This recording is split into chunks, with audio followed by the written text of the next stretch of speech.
Hi! Hello friends. Constable సంబంధించి మనకు ఇంతకుముందు కేసుల వల్ల పెండింగ్‌లో ఉన్న మెడికల్ అయితే మళ్ళీ కండక్ట్ అయితే చేస్తున్నారు. దీనికి సంబంధించి మనకు డేట్స్ గూడా వాళ్ళైతే ఇవ్వడం జరిగింది. అలాగే మనకు ఇక్కడ కానిస్టేబుల్‌కి సంబంధించి మనకు కొత్త నోటిఫికేషన్ అయితే రాబోతున్నట్లయితే మనకు సీఎం రేవంత్ రెడ్డి అయితే మనకు రీసెంట్‌గా అయితే ఒక ప్రెస్ మీట్‌లో అయితే చెప్పడం జరిగింది.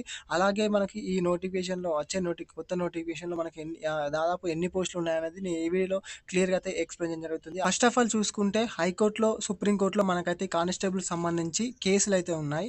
ఈ కేసులు ఉండంగానైతే వీళ్ళు నోటిఫికేషన్ అయితే ముందు గవర్నమెంట్ అయితే నోటిఫికేషన్ అయితే ముందుకైతే ఎళ్తుంది. ఆల్రెడీ వీళ్ళనైతే ట్రైనింగు పంపించే యోచనలో గూడా గవర్నమెంట్ అయితే ఉన్నట్లయితే తెలుస్తుంది. కాకపోతే ఇక్కడ మనకు హైకోర్ట్‌లో కేస్ ఉన్నది గదా! సుప్రీం కోర్ట్‌లో కేస్ ఉన్నది గదా! మరి ఇది ఎలా సాధ్యమవుతుందంటే మనం చెప్పలేము. ఎందుకంటే హైకోర్ట్‌లో సుప్రీం కోర్ట్‌లో కేస్ ఉండగానైతే మనకు ఇది జరుగుతుందా అనేది మనం ఎవరైతే చెప్పలేం. ఎందుకంటే అక్కడ మనకు కోర్ట్ డిసిజన్ అనేది ఏ విధంగా ఉంటున్నదో ఎవరికీ తెలియదు. కాబట్టి మనమైతే హైకోర్ట్‌లో అండ్ సుప్రీం కోర్ట్‌లో కేస్ ఉన్నంత వరకైతే మనకు ఏం జరుగుతుందో అయితే తెలియదు.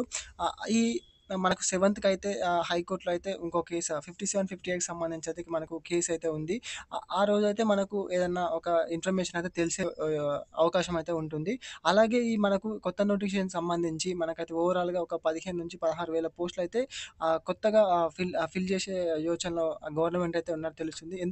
ఇక్కడైతే మనకు 17,000 పైచిలుకైతే ఈ కానిస్టేబుల్ అండ్ ఎస్ఐలకు సంబంధించయితే రిటైర్ అయ్యే అభ్యర్థులైతే ఉన్నట్లు మనకైతే తెలుస్తుంది. ఎందుకంటే ఈ రిటైర్ అయ్యే అభ్యర్థుల ప్లేస్‌లో కొత్తగా మళ్ళీ అయితే వీళ్ళు రిక్రూట్ చేసుకొని ఈ నోటిఫికేషన్ అయితే రిలీజ్ చేయనున్నట్లయితే మనకైతే ఇన్ఫర్మేషన్ ఉంది.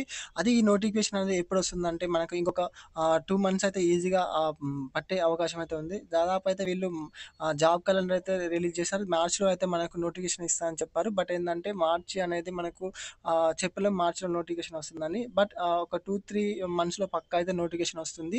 మరి ఈ ఉన్న నోటిఫికేషన్ ఏమైతుందో మరి ఇప్పటివరకైతే మనకు ఎలాంటి అప్డేట్ అయితే లేదు.